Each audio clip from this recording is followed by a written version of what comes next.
안녕하십니까? 예, 반갑습니다. 한 주일간 잘 지내셨죠? 자, 오늘 중개사법 시간이고요. 오늘 문제는 그 1교시 끝나는 무렵에 다시 한번 좀 보도록 그렇게 하겠습니다. 지난주에 확인 설명까지 진도 나갔었어요. 그렇죠? 그래서 오늘은 가지고 계신 기본서 222쪽 가지고 계신 기본서 222페이지입니다.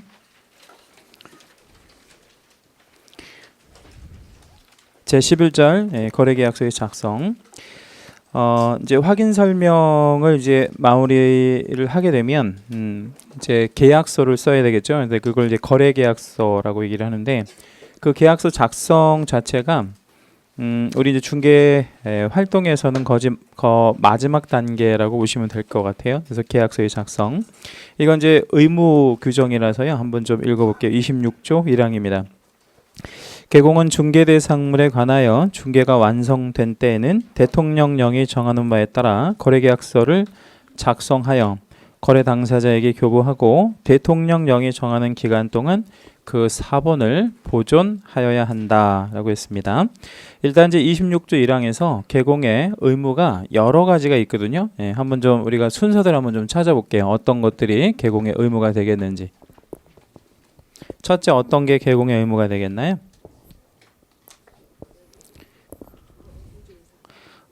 일단 제가 볼 때에는 의무가 한 3가지 정도 보이거든요. 26조 1항에서. 안 보이시나요?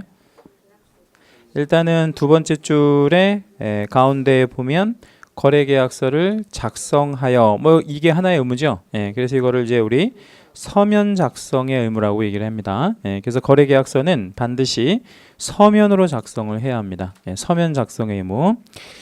자, 두 번째는 또 무슨 의무가 있겠죠?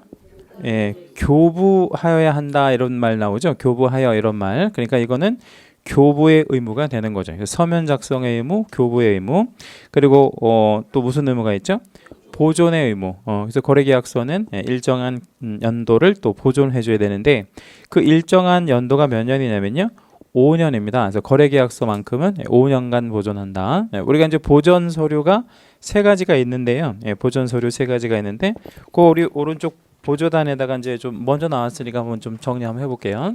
우리 중개 업무 관련해서 보존 서류가 3가지밖에 없는데 전주에 배우셨던 우리 전속 중개 계약서 있죠? 전속 중개 계약서. 그 다음에 역시 전주에 배우셨던 확인 설명서. 그죠? 그 다음에 이제 지금 금방 보시니까 무슨 계약서? 거래 계약서. 이렇게 이제 3가지 정도의 보존 서류들이 있어요.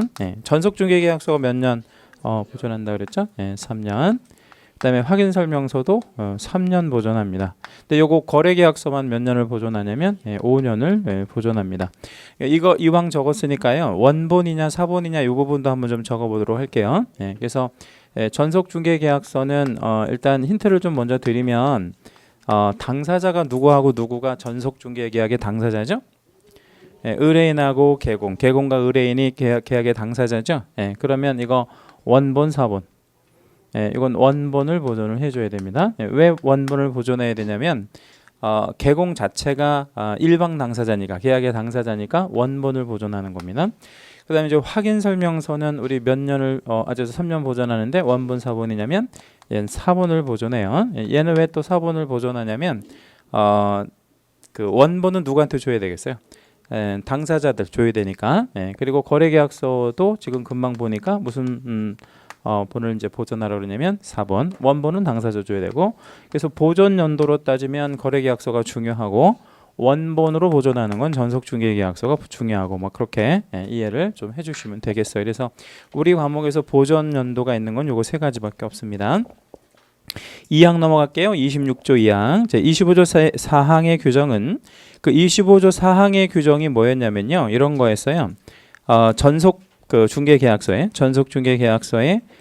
혹은 그 확인 설명서에 뭐 이런 거를 이제 얘기할 때 그 소속 공인 중개사가 중개 업무를 수행할 수 있죠. 그죠? 그럼 소속 공인 중개사가 중개 업무를 수행했을 때 이제 그 부분에 대해서 이제 책임을 져야 하는 문제가 나오니까 소속 공인 중개사가 중개 업무를 수행했을 때 책임을 진다라는 의사 표시를 해야 되니까 그 의사 표시가 어떤 것들이 있냐면 이제 그 확인 설명서 같은 곳에다가 뭐 하고 뭐 하는 제도가 있냐면 서명 민날인하는 제도가 있죠. 그걸 이제 25조 사항이다 이렇게 얘기를 하는데 그거를 거래계약서에 관하여 준용한대요. 그 얘기는 무슨 얘기냐면 우리 이제 뭡니까? 소속 공인중개사가 당해 업무를 수행했을 때 책임질을 했을 때 어디에다가 서명 민날인 해야 한다 이런 얘기죠. 거래계약서에도 서명 민날인 해야 된다 이런 얘기 되는 거죠. 사망 개공은 제1항의 규정에 의하여 거래계약서를 작성하는 때에는 거래금액 등 거래 내용을 거짓으로 기재하거나 서로 다른 이 이상의 거래계약서를 작성하여서는 아니 된다. 그러니까 이제 26조 1항도 이제 의무고 세 가지 의무, 2항도 의무잖아요. 이게 결과적으로 이제 서명 민날인 하는 것도 의무니까. 근데 3항도 의무긴 의무거든요. 거짓 기재 이중 작성하지 말라는 거니까. 근데 이거를 이렇게 나눠놓는 조문을 나눠놓는 이유는 뭐 때문에 나눠놓는 거냐면요. 제재가 조금 달라요. 처벌이 좀 달라서 그런 거고요. 1항과 2항을 위반하게 되면 그냥 업무 정지만 있어요. 업무 정지만. 근데 3항은 좀 제재가 업무 정지보다 조금 센 제재를 가지고 있는데 3항 끝에다가 우리 화살표 하나만 해볼게요. 그러니까 계약서를 이중으로 작성하거나 거짓으로 기재하거나 뭐 이렇게 해가지고 적발이 되게 되면 상점취. 그래서 이걸 이제 뭐라고 이제 좀 읽어 주셔야 되냐면 상대적인 등록 취소 이런 뜻입니다. 상대적 등록 취소. 앞으로는 그냥 상대적 취소라고만 상취라고만 해도 이렇게 좀 알아주시면 좋겠어요. 그래서 등록을 뭐 할 건데요. 취소할 건데 반드시 하겠다는 건 아니고 할 수도 있다. 재량적 취소다. 이렇게 이해해 주시면 됩니다. 그러면 이 상대적 취소보다 조금 더 센 행정처분이 무슨 취소가 있냐면 절대적 취소가 있고 그 절대적 취소 밑에 무슨 취소 있죠? 상대적 취소. 그리고 상대적 취소 밑에 업무 정지가 있는 거예요. 그러니까 급으로 따지면 다시 제일 센 게 절대적 취소. 그 다음에가 상대적 취소. 그 밑에가 업무 정지. 이렇게. 그러니까 우리 계약서를 쉽게 말하면 뭐 작성, 뭐 보존, 교부 이런 거 하지 않으면 업무 정지인데 계약서를 이중으로 작성하다 적발이 되면 어떻게 된대요? 등록이 취소될 수도 있다. 이렇게 이해를 해주시면 됩니다. 그래서 이중 작성 거짓 기재 요거가 이제 조금 제재의 수위로 좀 보면 세다. 우리가 계약서를 이중으로 쓰거나 이런 일이 있을 수 있을까요? 없을까요? 있을 수 있겠죠. 손님이 뭐를 좀 해달라고 요구하는 경우가 좀 있겠죠. 뭐 다운 계약서나 업 계약서 이런 거 이제 작성해 달라고 하는 경우가 있겠죠. 그죠? 그래서 그런 경우가 여기에 해당이 될 거라는 겁니다. 오른쪽에 223페이지에 보면 판례가 하나 있는데 거래계약서의 작성의 의무 뭐 해가지고 이제 판례가 하나 이렇게 나와 있잖아요. 근데 요거는 이제 그 사례를 이제 조금 이따 제가 한번 좀 읽어봐 드리겠지만 계약서를 작성을 해야 하죠. 우리 개공이. 근데 계약서는 언제 어떤 경우에 작성해야 하는지를 한번 좀 잠깐 볼게요. 왼쪽 다시 한번 볼게요. 26조 1항에 계약서는 언제 어느 조건 하에서 계약서를 작성하라고 되어 있는지 한번 좀 찾아주시겠어요? 중개가 완성된 때, 완성된 경우, 그 경우는 하나의 조건이잖아요. 그렇죠? 그러니까 중개가 완성된 경우에만 계약서를 써야 돼요. 그러면 반대로 얘기하면 중개가 뭐 되지 않은 상태에서는 계약서를 써서는 안 되겠죠. 완성되지 않은 경우에는 절대로 계약서를 써서는 안 되는 의무도 있는 거잖아요. 반대로 얘기하면. 근데 이제 사례를 하나 좀 소개를 해드릴게요. 이 사례가 이제 좀 출제가 좀 잘 되는 사례인데 한번 들어보세요. 계공이 있었어요. 계공이 있었는데 임차인이라고 주장하는 사람이 한 명이 나타난 거예요. 임차인이라고 자기가 임차인입니다라고 주장하는 사람이 한 명이 나타나서 개업공인중개사한테 부탁을 하는 겁니다. 뭐라고 부탁을 하냐면 임대차 계약서를 하나를 써달라는 거예요. 임대차 계약서를 하나 써주세요. 이렇게 이제 얘기를 했거든요. 그랬더니 개공이 이렇게 얘기를 했겠죠. 어떻게 얘기를 했냐면 내가 중개도 안 했는데 어떻게 계약서를 써줍니까? 이렇게 얘기를 했더니 자기가 불러주는 대로만 써주면 된대요. 자기가 불러주는 대로만. 그래서 아니 내가 왜 그런 짓을 합니까? 라고 했더니 임차인이 30만 원을 주겠다는 거예요. 30만 원을. 그러면 개공이 뭐라고 얘기했을까요? 안 된다고 한 게 아니고 불러보라고 했겠죠. 불러보세요라고 얘기했단 말이에요. 왜냐면 30만 원 준다고 하니까. 그래서 이제 개업 공인중개사가 이 계약서를 써줬을까요? 안 써줬을까요? 써줬어요. 예, 그래서 이제 계약서를 작성을 했는데 이 개업 공인중개사가 배운 게 있어가지고요. 작성해서 교부해야 되잖아요. 근데 이때 교부할 때 그냥 교부한 게 아니고 뭐를 해서 교부를 했겠어요? 좀 전에 우리 배워본 거 있잖아요. 계약서를 작성할 때 그냥 교부하는 거 아니잖아요. 뭐 해서 서명 및 날인을 해가지고요. 그래서 서명 및 날인을 해가지고 이걸 교부를 한 거예요. 서명 및 날인을 해서 임차인한테 교부를 했어요.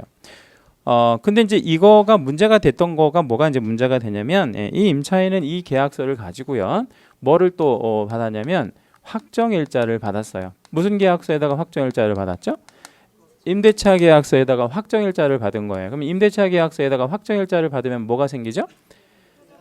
이제 대항력이 생기는 게 아니고 이제 우리 아직 안 배우셨으니까 모르실 수 있는데 대항력이 생기는 게 아니고 우선 변제권이라는 게 생겨요. 그래서 우선 변제권이라는 게 생깁니다. 우선 변제권이 생긴다는 것은 마치 담보 물건하고 똑같은 효력을 갖고 있는 거랑 똑같은 증서가 되는 거죠. 그래서 이 우선 변제권을 갖게 되는 이 계약서를 가지고 누구한테 달려갔냐면 누구한테 달려갔을까요? 임대인한테 달려간 게 아니고 이제 사채업자한테 달려갔겠죠. 여러분 사기치는 사람들의 어떤 심리를 전혀 모르는구나. 임대인한테 달려가서 뭐 하겠어요? 사채업자한테 갔죠. 그래서 뭐를 담보로 맡기고 이 임대차 계약서를 담보로 맡기고 돈을 빌려 쓴 거예요. 돈을 빌려 썼는데 이게 보통 이 임대차 계약서에는 한 1억 정도에서 1억 2천 정도 이런 정도 전후로 해가지고 이제 계약서를 쓰고 사채업자한테는 한 명에 재고 조금 빌린 사채업자한테는 7천만 원, 많이 빌린 사채업자한테는 1억 정도를 빌려가지고 한 수명 정도한테 이거를 이제 빌린 거예요. 그러니까 이제 이거 20건 정도를 해서 사채업자 수명 정도가 이제 피해를 본 사건입니다. 그래서 이제 이 사람은 사채업자들이 돈을 대출을 이제 받고 도망갔어요. 이제 중국으로 가가지고 결국에 못 찾았습니다. 중국행. 그렇죠? 근데 이제 누가 이제 지금 손해를 봤어요? 사채업자가 손해를 봤죠. 그래서 사채업자가 이제 소송을 걸은 거예요. 누구를 상대로 소송을 걸었을까? 얘는 이미 도망가서 이제 못 찾았단 말이에요. 그러면 누구를 상대로? 개공을 상대로죠. 개공이 뭘 잘못했을까요? 개공이 뭘 잘못했어요?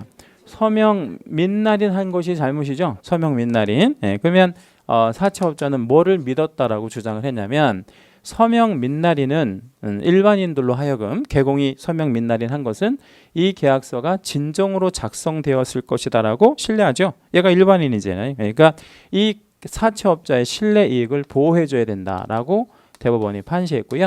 개공한테는 약간 이제 꾸짖는 듯한 그런 어떤 판결문을 우리 보였어요. 판결문 잠깐 읽어봐 드릴게요. 뭐라고 꾸짖었나 볼게요. 1번 판례, 1번 판례 세 번째 줄 끝부분. 1번 판례 세 번째 줄 끝부분입니다. 한번 읽어볼게요. 개업공인중개사는 중개가 완성된 때에만 거래계약서 등을 작성 교부하여야 하고 중개를 하지 아니하였음에도 함부로 거래계약서 등을 작성 교부하여서는 아니 된다까지 이제 개공이 잘못한 부분을 적시를 하고 있죠. 그죠? 그 대법원은 뭐를 하지 아니한 때는 쓰지 말래요. 중개가 완성되지 아니한 때는 쓰지 말라 그랬어요. 여기서는 중개가 이루어지지 않았는데도 뭐를 쓴 거예요? 계약서 썼죠. 그것 때문에 손해가 발생이 됐죠. 그래서 100% 승소 판결. 그러니까 사채업자를 보호해주는 그런 판결이에요. 그러니까 누가 다 물어줘야 돼 그거를? 개업공인중개사가 전권 다 100% 물어주는 배상 판결을 해준 그런 판결인데 요거가 이제 대법원 확정 판결이 2010년도 5월 13일 날 정도의 판결이니까 이게 실제로 사건이 있었던 일은 한 2008년도, 2009년도 요때 일일 거 아니에요. 그죠? 그러니까 이 사채업자들이 중국에 가서 다시 돌아왔을 일은 없고요. 왜냐하면 사채업자들이 다 알고 있을 테니까 거의 뭐 죽으려고 왔겠어요? 안 왔겠지? 근데 이 사람들이 중국에서 이제 그 제자들을 이제 양성을 해가지고 그 제자들이 이제 우리나라에 들어와서 다시 이제 들어와서 신종 사기를 이제 벌여요. 그래서 신종 사기가 이제 2013년도, 2014년도에 이제 이것도 한 20건 정도 있었던 건데 이번에는 어떤 식으로 이제 신종 사기들이 이제 있었었냐면 옛날에는 누구 혼자 와서 썼다고요? 임차인 혼자. 근데 요즘에는 누가 같이 오냐면 임대인이라고 주장하는 사람과 임차인이라고 주장하는 사람이 같이 와가지고 같이 와서 계약서를 써달라고 하는 그런 신종 사기들이 한 20건 정도 또 터졌어요. 재작년에. 그래서 이것도 한 엄청나게 많이 당했습니다. 그러니까 정리하면 무슨 뜻이냐면 개공이 뭐하지 아니한 때는 절대로 계약서를 써서는 안 돼요. 내가 중개한 건이 아니면 절대로 계약서를 함부로 써서는 안 된다. 이 건도 다 100% 사채업자 보호 판결 나오고 있습니다. 그러니까 개업공인중개사가 함부로 계약서를 써서는 안 된다. 그럼 만약에 여러분 나중에 실무 나가셔가지고요, 30만 원 줄 테니까 계약서 써달라고 하면 써줄래요? 안 써줄래요? 써줘도 되는데 뭐만 안 해주면 돼요. 그렇죠. 요거만 안 해주면 돼요. 요거. 서명 민날. 이거. 그러니까 이거는 개업공인중개사가 중개했다라는 것이 표시가 되는 거잖아요. 그러니까 내가 책임지겠다는 의미로 서명 및 날인하는 거죠. 이거 책임지겠다는 거 아닙니까? 그렇죠? 근데 30만 원을 받고 책임을 진다 이런 의사 표시를 하는 게 너무나 이게 잘못된 거잖아요. 그러니까 절대로 계약서를 써서는 안 되지만 뭐 경우에 따라서 이제 뭐 대필 같은 거는 해도 되니까 30만 원 받고 그냥 서명 민날은 하지 않는다. 이렇게 정리를 해 두시면 돼요. 이 사례가 좀 시험에 잘 나오니까 알고 계십시오. 자, 한 장을 넘겨 볼게요. 224페이지 거래계약서 필요적 기재사항. 여기다 우리 별표 하나만 해 주시고요. 거래계약서에는 9가지 필요적 기재사항이라고 하는 것이 기재되어야 합니다. 다시요.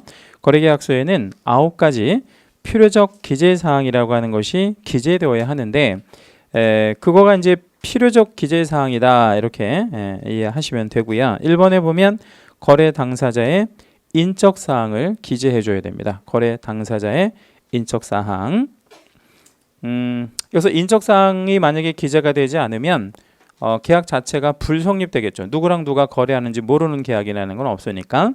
그 다음에 2번에 물건의 표시. 물건의 표시도 누락하면 불성립되겠죠. 그렇죠? 어떤 물건을 거래할지 모르는 거래계약이라는 건 없으니까. 3번의 계약일. 계약일이 기재되지 않으면 이거는 이제 여러 가지 의무의 기산점이 이제 되는 거니까 계약일로부터 뭐 며칠 안에 뭐 계약일로부터 뭐 하기로 한다. 뭐 이런 식의 이제 약정들이 많으니까 계약일이 꼭 들어가야 되고 4번의 거래금액. 거기 거래금액에다가 채색 하나 한번 해 주시고요. 우리 지난주에 확인 설명서에는 거래 금액이 기재된다고 했나요? 아니면 예정 금액이 기재된다고 그랬나요? 예정 금액이었죠? 근데 여기는 지금 무슨 금액이에요? 거래 금액. 그래서 그 예정 금액 들어가지 않는다는 거 주의하시고요. 그다음에 물건의 인도 일시. 물건의 인도 일시는 일시라는 단어에다가 동그라미를 하나 잡아주시고요. 며칠 날 부동산을 인도해 주겠다, 넘겨 주겠다는 것이죠. 이거는 시간과 날짜와 시간까지를 정확하게 특정해 줘야 된다라는 겁니다. 그러니까 뭐 거기 인도일시에다가 가로만 열어봐 주시고요. 뭐 이렇게 한번 적어 볼게요. 2월 20일 이날이 이제 잔금일이다 말이에요. 2월 20일 오전 11시경 뭐 오전 11시경 이런 식으로 써주라는 거예요. 뭐를 잔금 날짜를 이렇게. 그러면 2월 20일 날 이사 나가는 사람은 몇 시쯤에 이사 나가줘야 돼? 11시쯤에. 들어오는 사람도 몇 시쯤에 들어와 줘야 돼요? 11시쯤에. 근데 이거를 특정해주는 이유는 뭐 때문에 그러겠어요?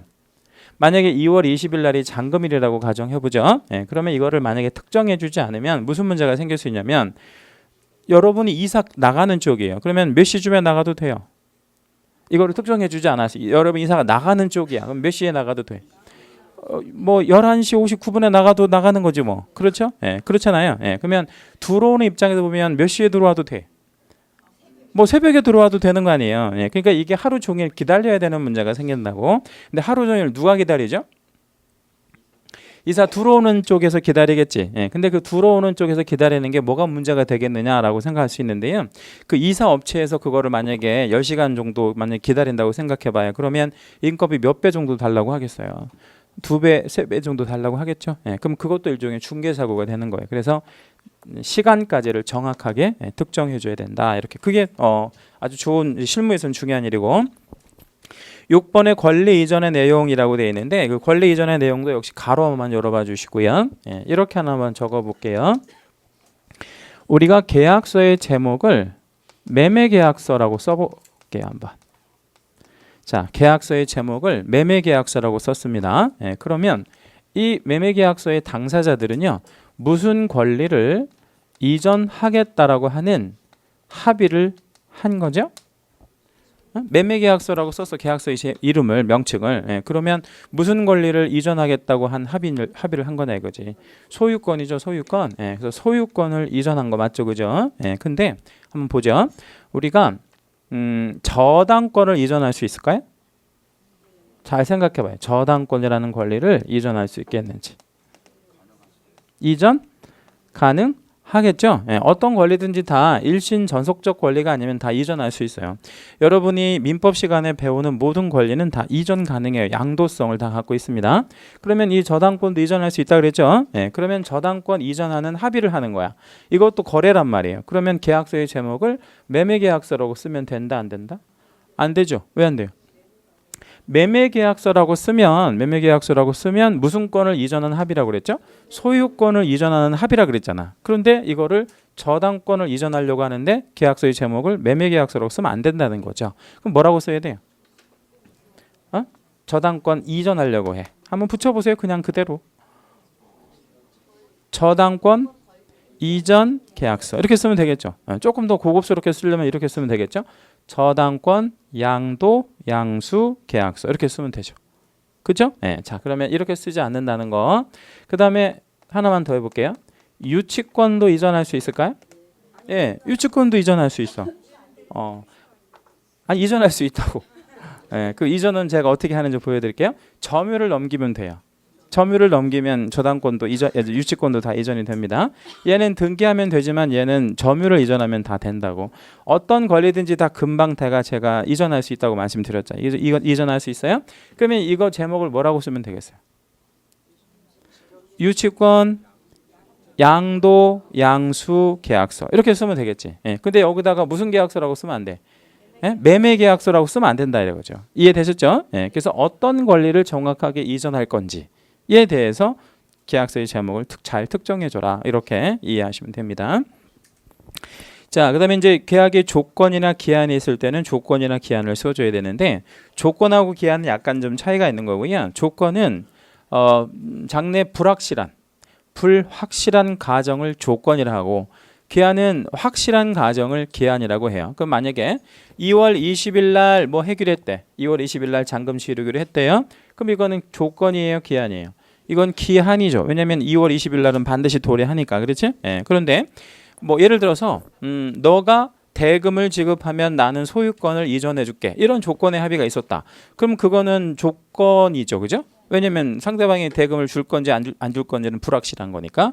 그래서 이제 계약서에는 조건이나 기한이 없을 수가 없어요. 내용적으로 보면 그거 기재해 줄 거고 8번 전체 채색. 8번은 전체 채색해 주신 다음에 요거는 이해될 수 없는 거니까 기억을 해 주시면 돼요. 어떻게? 거래계약서에는 확인 설명서를 며칠 날 교부했는지. 그죠? 거래계약서에는 확인 설명서를 며칠 날 교부했는지 그 일자를 뭐 해줘라 이 말이에요. 기재해줘라 뭐 이런 뜻이 되는 거죠. 다시 한번요. 거래계약서에는 확인 설명서를 며칠 날 교부했는지 그 일자를 교부해줘라, 기재해줘라 뭐 이런 얘기 되는 겁니다. 잘 기억해 주시고 9번에 그 밖에 약정 내용이 있는데 그 밖에 약정 내용에는 특약, 약정이라고 하는 건 이제 특약을 말하는 겁니다. 이런 것들 이제 기재해 주면 되겠고 3번 내려오시면 거래계약서에 서식이 있는데 서식 옆에 땡땡 하나만 해주시고요. 이렇게 한번 적어줄게요. 뭐라고 좀 적어 보실 거냐면 표준 서식 없음이라고 한번 적어 볼게요. 거래계약서에는 무슨 서식이라는 게 아예 처음부터 없냐면요. 표준 서식이라는 것이 없습니다. 그러면 우리 계약서를 안 써도 되나요? 아니면 써야 되나요? 써야 되는데 무슨 서식이 없다고요? 표준 서식이 없대. 그러면 서면 작성의 의무는 있는데 표준 서식이 없으니까 우리 이제 개업공인중개사는 무슨 서식을 만들어서 쓸 수밖에 없는 거죠. 임의 서식, 개공이 만들어서 이제 쓸 수밖에 없다라는 거죠. 그 임의 서식 안에는 몇 가지 필요적 기재 사항이 꼭 들어가야 돼요. 9가지 필요적 기재 사항이 반드시 포함되어야 한다. 이렇게 정리를 좀 해주시면 되겠습니다. 뭐 여기까지가 그 실제로 이제 우리 그 4장의 이제 뭐 마지막 부분까지를 다 보셨고요. 페이지 236페이지. 제 5장 넘어갈게요. 236페이지입니다. 중개업 3죠. 예, 중개업 3. 이쪽에 이제 그 목차 내비게이션을 좀 잠깐 보면 1절에 보면 기본 윤리도 있고 그리고 이제 손해배상 책임 부분이 있고 이 손해배상 파트에서 한 문제 정도 이렇게 꼭 출제 이루어지고요. 그 다음에 이제 3절에 계약금 등의 반환 채무 이행 보장제도 있고 제4절에 중개 보수 파트가 있는데 이 중개 보수 파트에서는 매년 2문제 정도 출제가 이루어지고요. 이 보수에서는 정확하게 좀 특정을 해드릴 수가 있는데 이제 그 규정에서 그러니까 뭐 그 어떻게 그 보수를 받아라고 하는 규정이 있거든요. 그 규정에서 한 문제 정도. 그 다음에 사례형 계산 문제. 어떤 사례를 주고 그 사례에서 개공이 받을 수 있는 보수가 얼마냐 이렇게 계산 문제가 꼭 하나가 출제가 됩니다. 우리 학개론에서 계산 문제가 그 몇 문제 정도 나온다 그래요? 학개론 선생님이?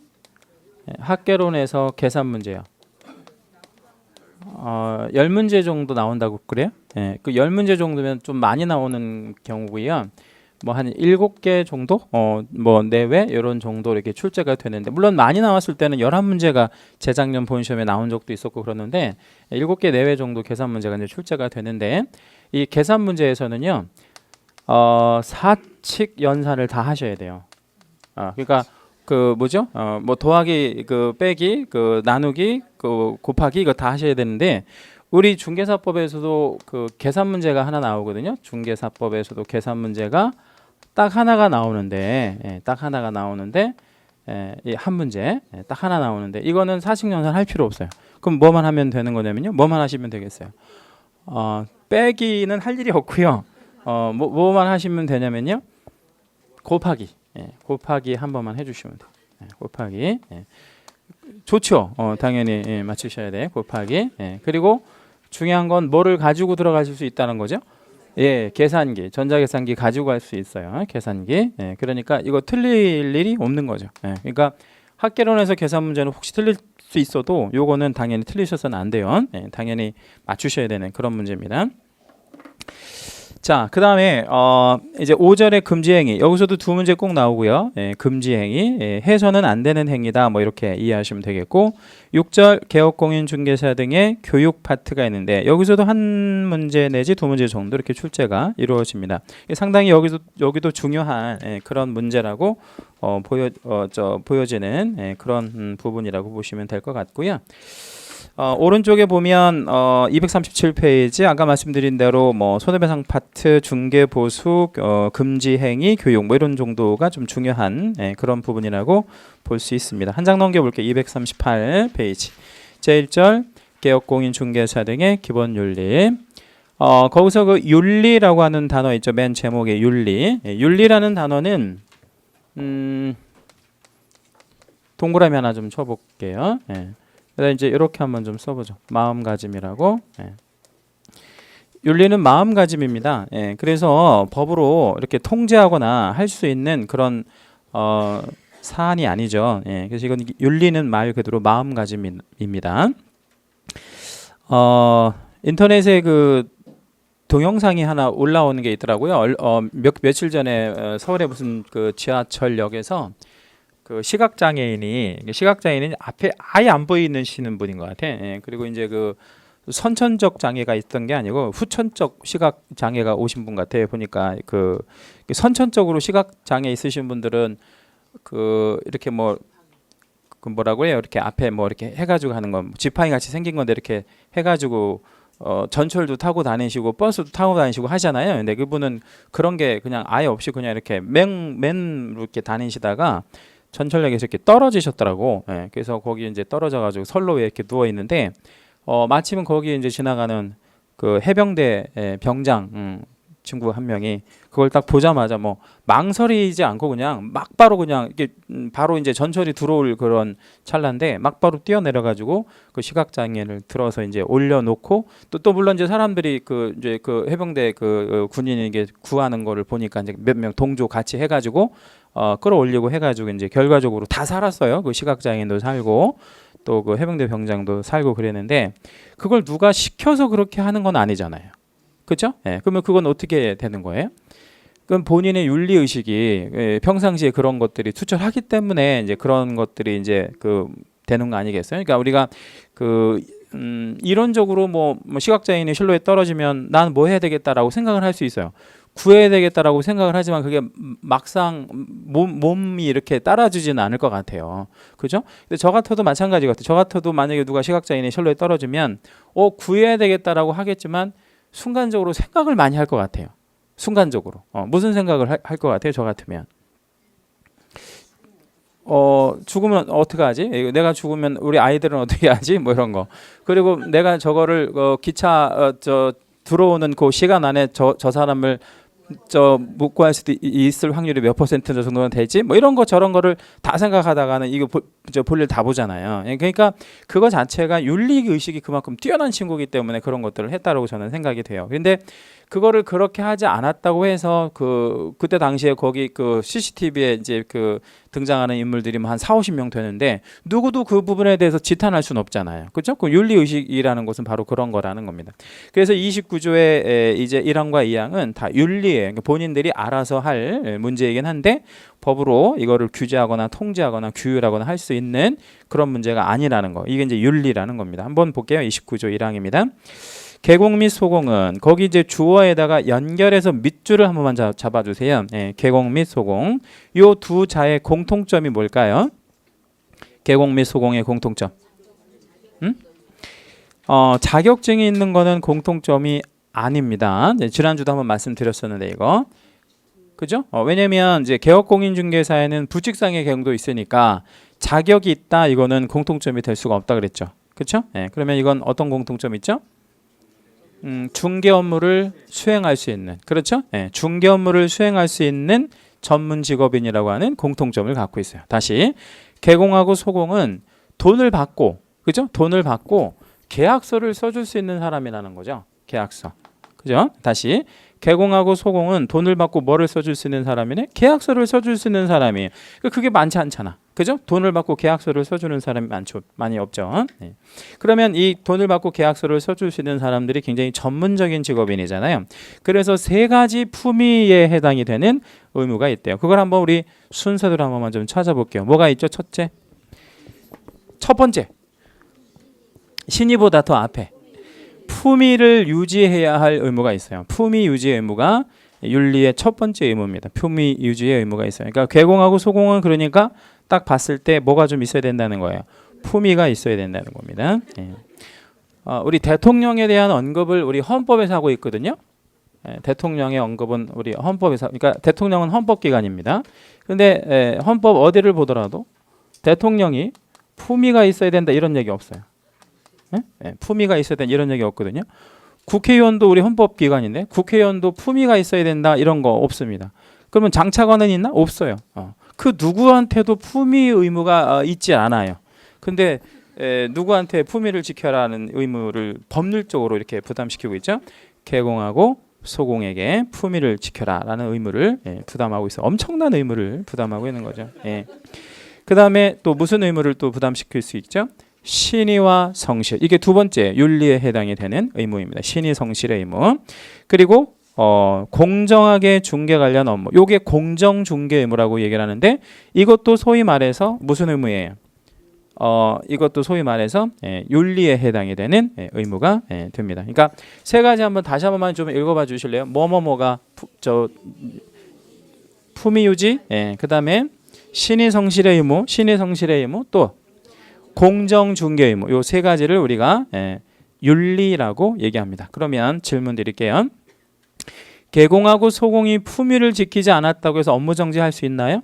없어요. 그거는 윤리니까 업무 정지 그렇게 하고 그러면 안 되는 겁니다. 자, 근데 2항에 가봤더니 전혀 다른 얘기를 하고 있습니다. 자, 2항에 뭐라고 있냐면 개업공인중개사 등은 일단 주어가 바뀌어버렸죠. 주어 자리에다 여러분 채색 하나만 좀 해주시고요. 개업공인중개사 등자까지 채색해 주시고 여기는 누구까지 포함되는 개념일까요?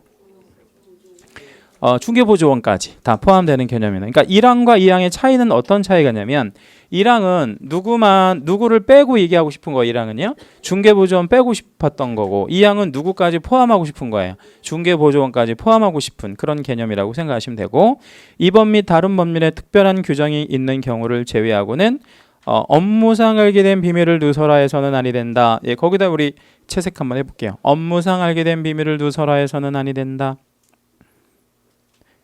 자, 질문 드릴게요. 이거 하나의 의무거든요. 무슨 의무를 지금 지키라는 거죠? 비밀을 지키라는 거죠. 근데 어떻게 알게 된 비밀만 지키면 되는 거죠?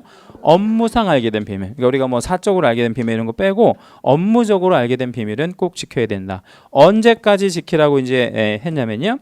개업공인중개사 등이 그 업무를 떠난 후까지. 떠난 후까지. 그러니까 말 그대로 언제까지 비밀을 지켜야 돼요.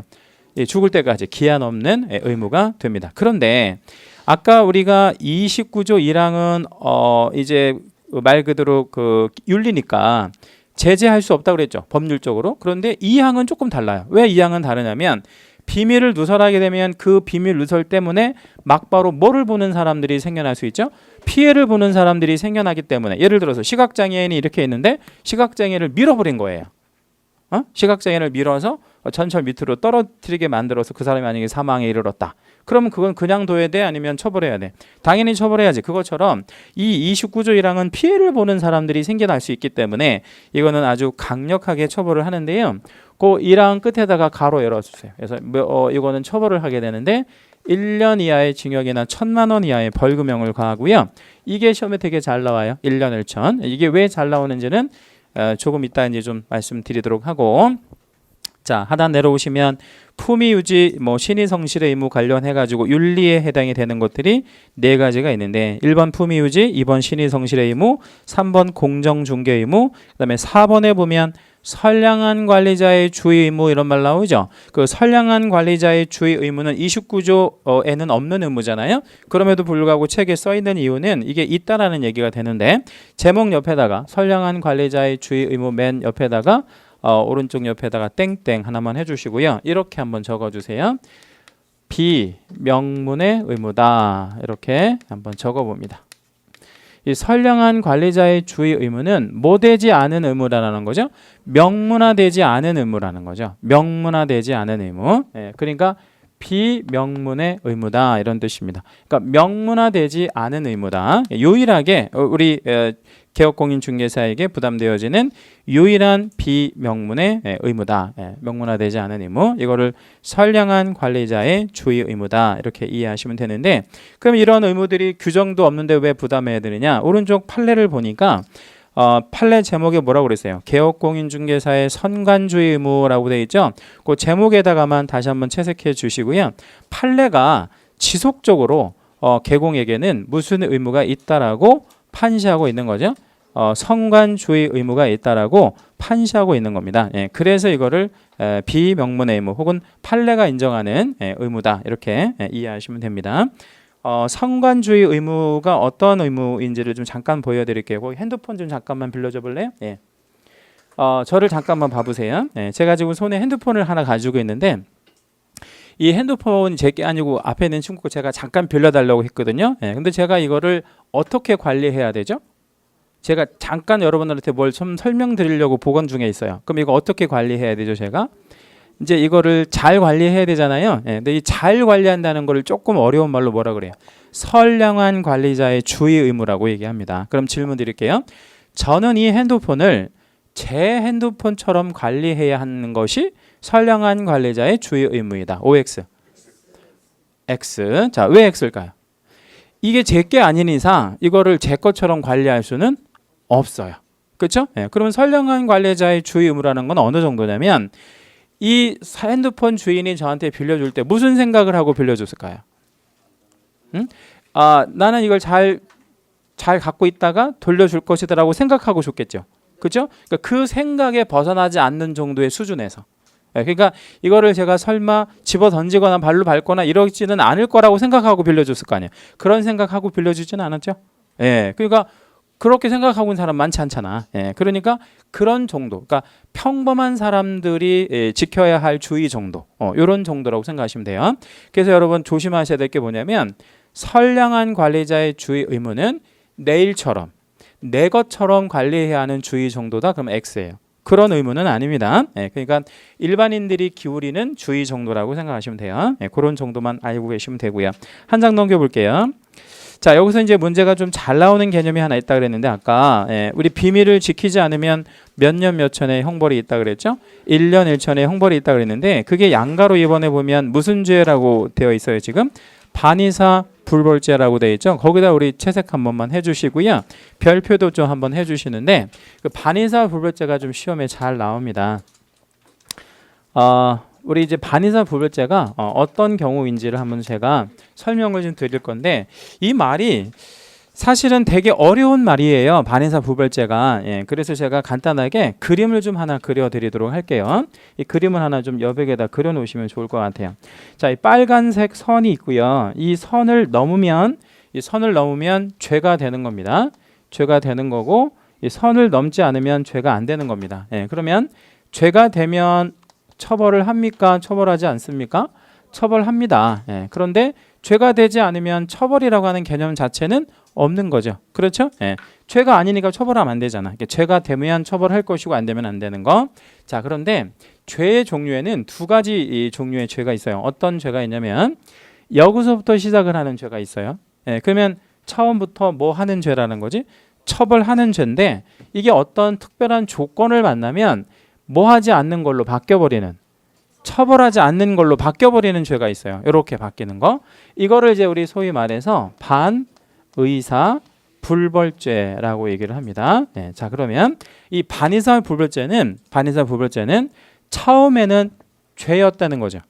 그렇죠? 네, 근데 무슨 조건을 만나면 처벌하지 않는 걸로 바뀐대.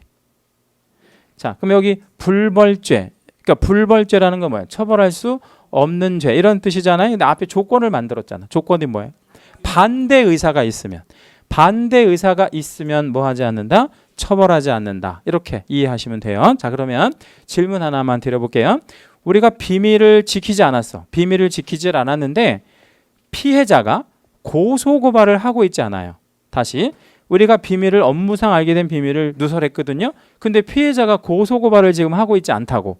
처벌한다, 처벌하지 않는다. 이 처벌하지 않는다고 그러면 제가 이 설명을 잘못한 거고 그리고 애워야 되는데 다시 해볼게요. 잘 보셔야 돼. 그림을 잘 보세요. 그림. 예. 자, 비밀을 지키지를 않았어요. 그러면 무슨 죄를 저지른 거야? 비밀 누설의 죄를 저질렀지. 비밀 누설의 죄를 저질렀는데 피해자가 충격을 먹고 가만히 있는 거야. 뭐를 안 하고 있어? 고소고발을 안 하고 있다고. 충격 먹고 가만히 있어. 막 그 실언증 있어. 막 말하는 기능을 잃어버린 거야. 처벌한다, 처벌하지 않는다. 처벌.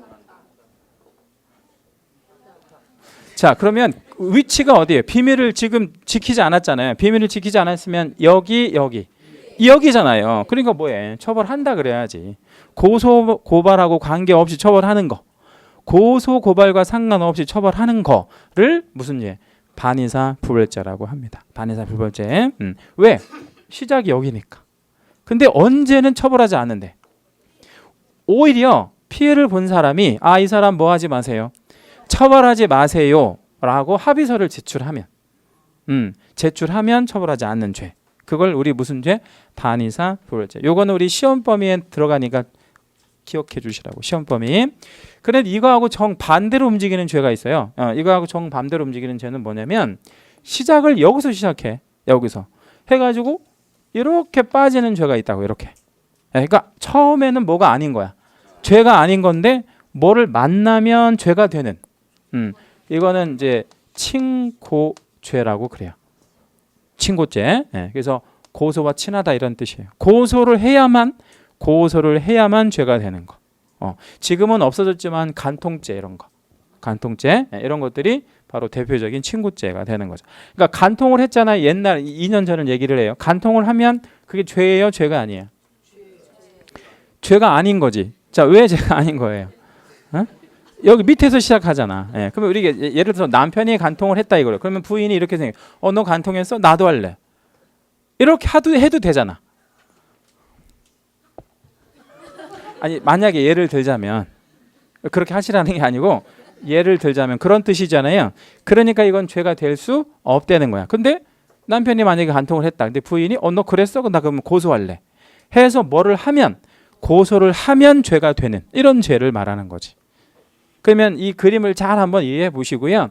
얘는 직접적으로 시험에 물어보진 않아요. 그런데 이런 취지로 얘를 출제를 한다고. 그러니까 이건 어차피 다 알고 계셔야 돼. 다시 한번 정리할게요. 반의사 불벌죄는 고소고발이 없어도 처벌한다, 처벌하지 않는다, 처벌한다. 반의사 불벌죄. 그죠? 근데 얘는 언제만 처벌하지 않는 거야? 반대 의사가 있어야만 처벌하지 않는다. 그리고 이 반대 의사는 반드시 명시적으로 밝혀야 돼요. 묵시적으로 반대 의사가 있으면 그거 있는 게 아니야. 드러내놓고 이 사람 뭐 하지 마세요라고 적극적으로 해야 돼. 처벌하지 마세요라는 의사가 있을 때 처벌하지 않는다. 이렇게 이해하시면 됩니다. 자, 여기까지 하고요. 우리 오늘 문제 잠깐 좀 풀어볼게요. 4주차 문제인가요? 예.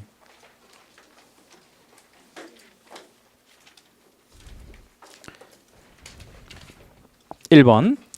우리나라에서 가장 흔한 중개계약은 일반 중개계약이며 이는 의뢰인과 개공 모두에게 유리한 방식이다라고 했는데 일단 단락을 한 번만 끊어볼게요.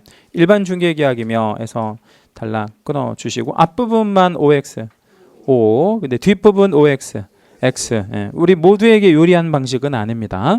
모두에게 불리한 방식이라고 볼 수 있어요. 오히려 모두에게 유리한 방식은 전속 중개계약이나 독점 중개계약이 오히려 모두에게 유리한 방식이라고 얘기할 수 있습니다. 2번.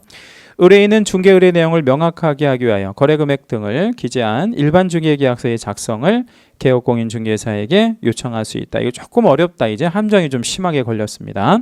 OX. X입니다. 자, 어디가 틀렸나 한번 찾아보세요. 함정을. 거래 금액이라는 말이 틀렸죠. 왜냐하면 중개계약서에는 거래 금액이라는 게 쓰일 수가 없죠. 그렇죠? 그러면 이 거래 금액을 무슨 금액으로 바꿔야 해요? 거래 예정 금액으로 바꿔야 하죠. 거래 금액은 오늘 배우신 대로 거래계약서에만 쓰이는 말입니다. 자, 3번. 전속중개계약의 유효기간은 당사자 간 합의된 기간을 원칙으로 하며 예외적으로 합의가 없는 경우에는 3월로 한다. OX. X. 요거 우리 별표. 내용을 옳은 걸로 바꾸려면 어떻게 바꿔야 돼요? 바꿔야죠. 원칙하고 예외가 바뀌었어요. 원칙 3월, 예외 약정 이런 식으로 바뀌어야 합니다. 4번. 중개의뢰인은 특정한 계공을 지정하여 전속중개계약을 체결할 수 있고 개업공인중개사는 전속중개계약을 체결하고자 하는 때에는 국토교통부령이 정하는 전속중개계약서를 사용하여야 하고 이를 3년간 보존하여야 한다라고 했습니다. OX. 오죠. 그래서 전속중개계약서는 반드시 서면으로 써야 되고요. 3년간 보존해야 됩니다. 4번 지문도 우리 별표 하나만 해주시고요. 5번.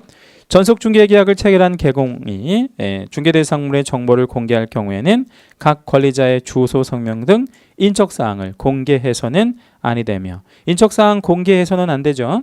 거래계약이 임대차인 경우에는 임대차 공시지가를 공개하지 아니할 수 있다라고 했습니다. 일단 한번 감각적으로 한번 선택해 보시죠. 임대차랍니다. 임대차는 소유권을 가져오는 건 아니고 해당하는 물건의 말 그대로 이제 사용 수익만 하는 겁니다. 공시지가는 그 토지가 가지고 있는 가장 기초적인 교환 가치를 이제 공시지가라고 해요. 공개하지 아니할 수 있대. OX. O입니다. 임대차하고 공시지가는 별로 어울리지 않죠. 그래서 공개하지 아니할 수 있다 맞고요. 6번. 전속중개계약은 반드시 표준계약서를 사용하여야 하며 이를 사용하지 않고 체결한 전속중개계약은 무효이다. OX. X. 뭐가 틀렸어요? 무효는 아닙니다. 유효합니다. 다만 옆으로 화살표 하시고요. 그것이 유효하지만 뭐를 위반한 거죠? 의무를 위반했잖아요. 무슨 의무를 위반했지? 계약서를 사용하지 않는. 따라서 이건 업무정지. 업무 정지라고 하는 행정처분은 받을 수가 있는데, 그쵸? 뭐는 아니라는 거예요. 무효는 아니다. 분류식 계약이다라는 거죠. 7번. 국장은 개공과 의뢰인 상호 간에, 거기다 우리 채색 하나만 해볼게요. 개업공인중개사와 의뢰인 상호 간에까지 채색, 까지 채색해 주시고, 부동산 매매 등에 관한 정보의 공개와 유통을 촉진하고 공정한 부동산 거래 질서를 확립하기 위하여 부동산 거래 정황을 설치 운영할 자를 지정할 수 있다라고 했습니다. OX X라고 하셔야 됩니다. 자, 뭐가 틀렸을까요? 지금 여러분 채색하신 부분에 함정이 걸렸습니다. 어떤 부분이 함정이죠? 개업공인중개사 상호간에라고 들어가야 돼요. 개업공인중개사 상호간에라고 들어가야 돼요. 누구 들어가면 당연히 틀려요. 의뢰인 뭐 들어가면 당연히 틀립니다. 8번. 부동산 거래정보 사업자는 의뢰인으로부터 공개를 의뢰받은 중개대상물의 정보에 한하여 이를 공개하여야 한다. OX X. 여기는 또 뭐가 틀렸어요? 의뢰인으로부터 의뢰받은 이 말이 틀렸어요. 그러면 누구로부터 의뢰받은이라고 해야 돼요. 개공으로부터 의뢰받은 이런 식으로 들어가야 돼요. 왜냐면 거래정보 사업자는 개업공인중개사에 한하여 이걸 이용할 수 있도록 해야 할 의무가 있기 때문에 그런 거죠. 8번 지문도 별표 하나만 해주시고요. 9번. 9번 문제 조금 어렵습니다. 거래정보사업자로 지정받으려는 자는 부가통신사업자로서 당해 정후망에 가입 이용 신청을 한 개공의 수가 전국적으로 500명 이상이고 공인중개사 1명 이상이고 정보처리기사 역시 1명 이상이고 국장이 정하는 용량 및 성능을 갖춘 컴퓨터를 확보했고 신청하면 언제나 국장이 지정 처분을 하여야 한다라고 했습니다. 자, 일단 어려워요. 일단 OX X X예요. 근데 X 일단 답은 잘 찾으셨고요. 뭐가 틀렸을까요?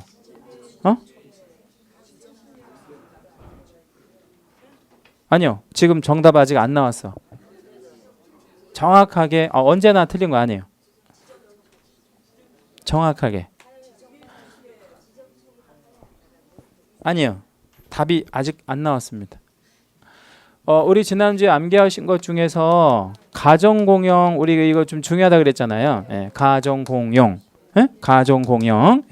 가가 뭐죠? 가입 이용 신청. 가입 이용 신청. 근데 전국에서 몇 명? 500명 이상. 근데 이게 꼭 그거 하나의 조건만 있었던 건 아니죠. 그렇죠? 그러니까 여기서 500명 이상이어야 되지만 500 이상이어야 하지만 이게 또 어떤 조건이 있었죠? 몇 개 이상의 시도, 2개 이상의 시도, 그리고 또 하나는 뭐였죠? 각 시도에서 각 얼마, 30명 이상 이렇게 참여해야 되죠. 근데 만약에 이 전국에 500명 이상인데 한 시도에서 500명을 다 채웠다면 어떻게 할 거예요? 그러면 지정 처분 해주면 안 되겠죠. 그래서 이거는 X가 되는 겁니다. 왜 X? 이 조건을 충족하지 않았으니까. 그렇죠? 무슨 얘기인지 아셨죠? 그러니까 500명을 전국적으로 받아도 안 될 수 있다 이 말이에요. 서울특별시에서 500명 다 받으면 안 된다고. 몇 개 이상의 시도에 걸쳐야 돼? 2개 이상. 그리고 최소한 한 시도에서 몇 명 이상? 30명 이상의 개공에 의해서 받아야 되는 거예요. 2개 이상의 시도에 걸쳐야 되고 못해도 한 시도에서 30명은 받아야 되는 거. 그 조건이 빠지면 안 됩니다. 뒷장 넘기시고 10번. 국장은 지정신청을 받은 때 지정신청을 받은 날로부터 30일 이내에 이를 검토하여 지정기준에 적합하다고 인정하는 경우에는 거래정보사업자로 지정하여야 한다라고 했습니다. 그러니까 여기서 포인트는 그거예요. 30일이 맞냐 이거 틀리냐 그것만 이제 지금 보면 되는 겁니다. 그러면 국장한테 주어진 기간은 30일 맞아요? 아니면 3월이 맞아요? 30일이 맞아요. 10번은 O. 자, 11번. 개공은 중개가 완성되기 전 중개대상물에 대한 일정한 사항을 거래 당사자에게 성실 정확하게 설명하고 종합증명서 등 설명의 근거 자료를 제시해야 된다. 11번 지문은 별표를 3개만 해주시고 아주 좋은 지문입니다. OX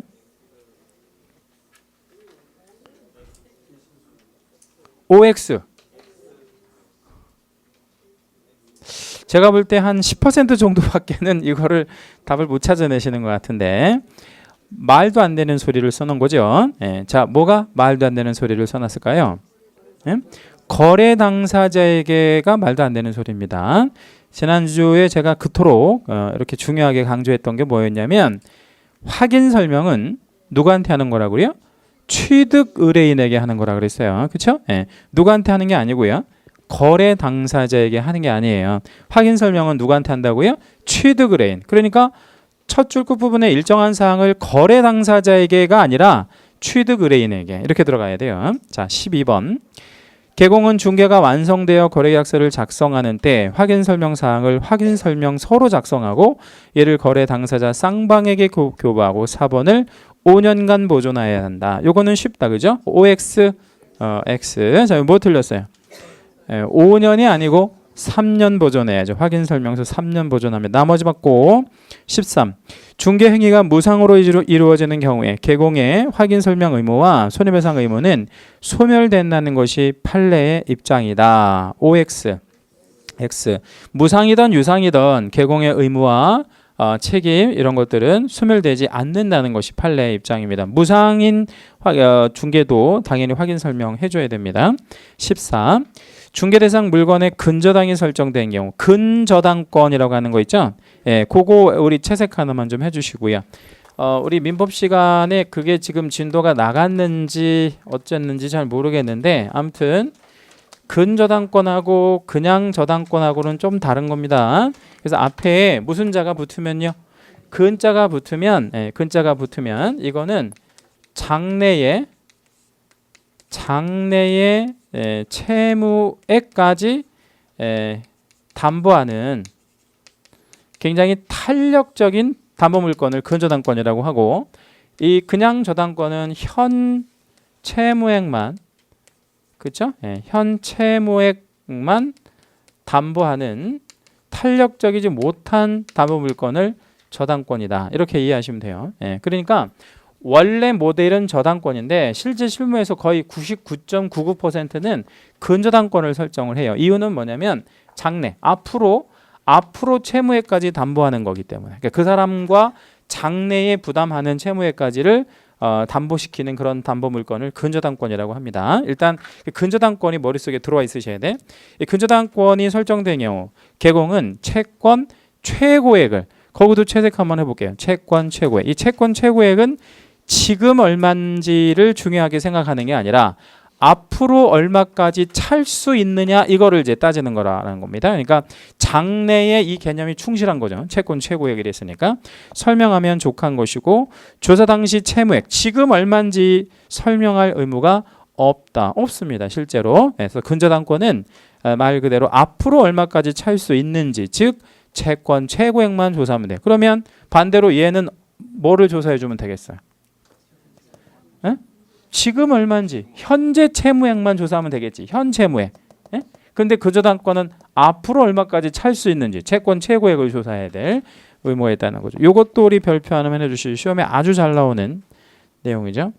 이거는 그러니까 저당권이라고 하는 권리 자체를 잘 이해해야만 알 수 있는 얘기고. 15번.